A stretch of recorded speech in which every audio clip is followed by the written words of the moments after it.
As the saying goes, South Africa is a country of many tales. Very different picture where we are at. This is Modiri Secondary School in Ga-Rankuwa, a Quintile 1 institution, and you can hear some of the hooting taking place behind me. The celebrations continue. This is a school that last year got 85% in the form of a pass rate, this year at 87%, and you can see the principal beaming with pride here, Ronald Mike, and he and I are going to do a bit of a walk and talk as we break down those numbers. It's great to see you, sir. Thanks for welcoming us into your institution. And, you know, we have heard that this is the kind of school, of course, that forms part of a very different socio-economic background. Let's start there.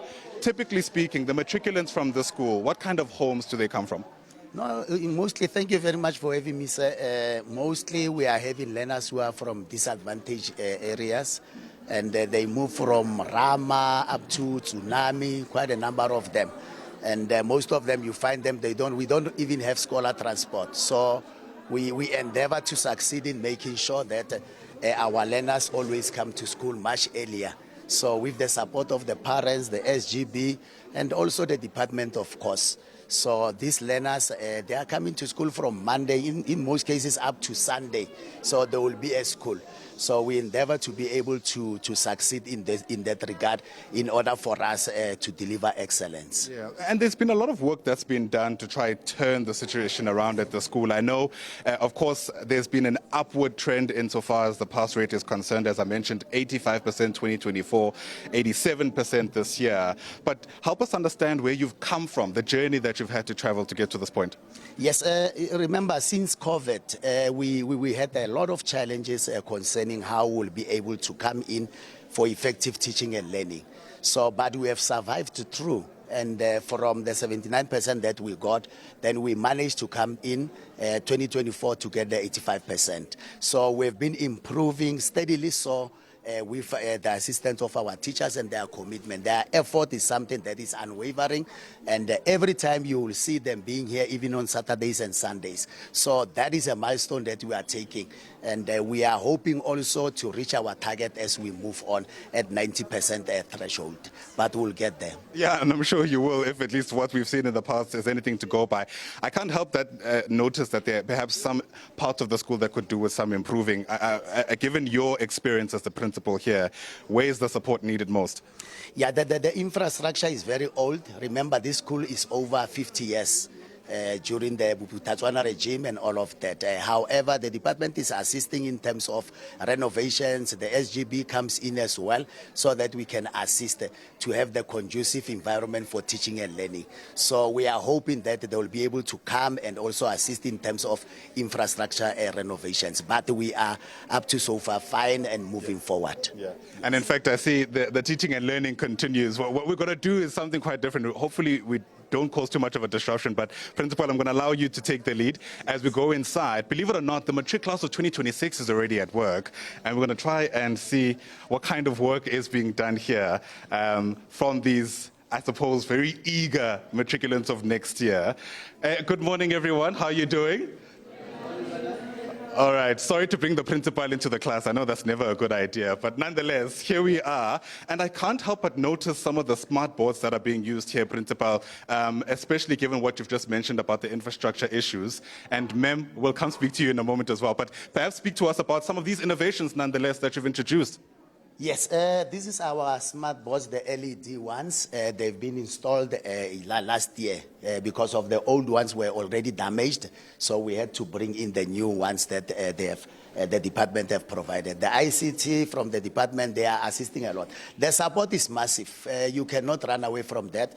That our department, as they are saying, every learner must feel inspired and valued in our innovative education system.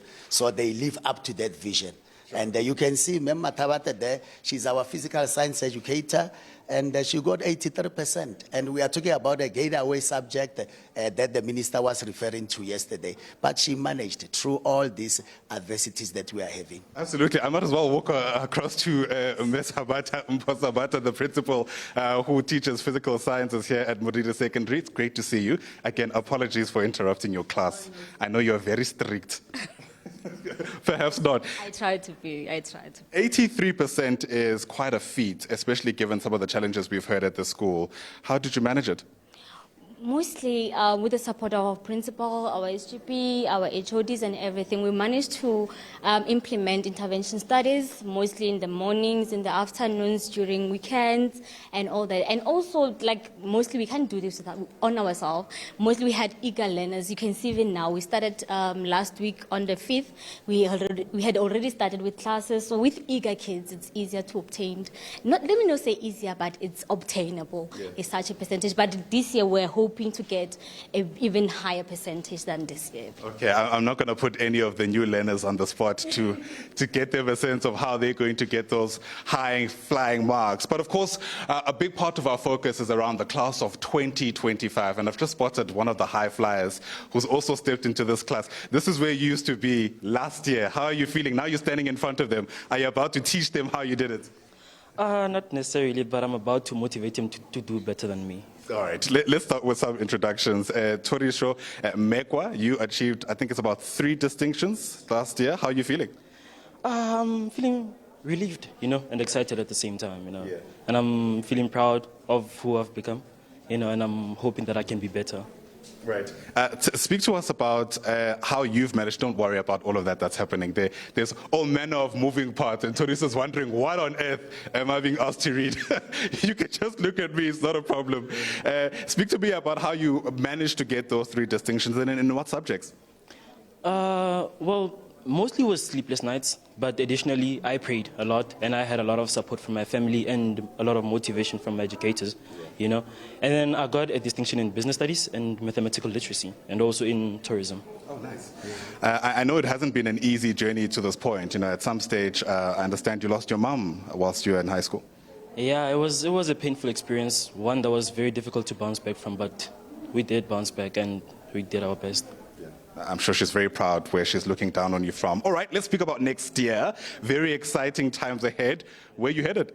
Well, I was aiming for the University of Johannesburg, to study Bachelor of Commerce in Economics and Econometrics, just so I could understand the business landscape on a wider scale, so that I can progress with manipulating some aspects of the business without actually just being unique in designs. Wow, I have no idea what he's just said. It sounds very smart. And so I'm just going to allow him to keep shining. We didn't actually plan this, but Toriso happens to be standing in front of the class of 2026. So I'm going to put you on the spot, actually, and ask you to give some kind of word of advice to some of those who are now following on from you. I'm sure they'd love to be on the SABC next year to speak about their own performance. Quick word of advice that you'd give to the class of 2026. Word of advice, guys. This year, it's literally your last chance to make your parents proud.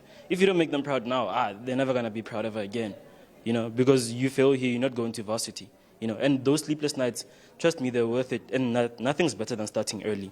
You still have a chance. It's still way too early to start, And starting now is not a bad thing. So go forward.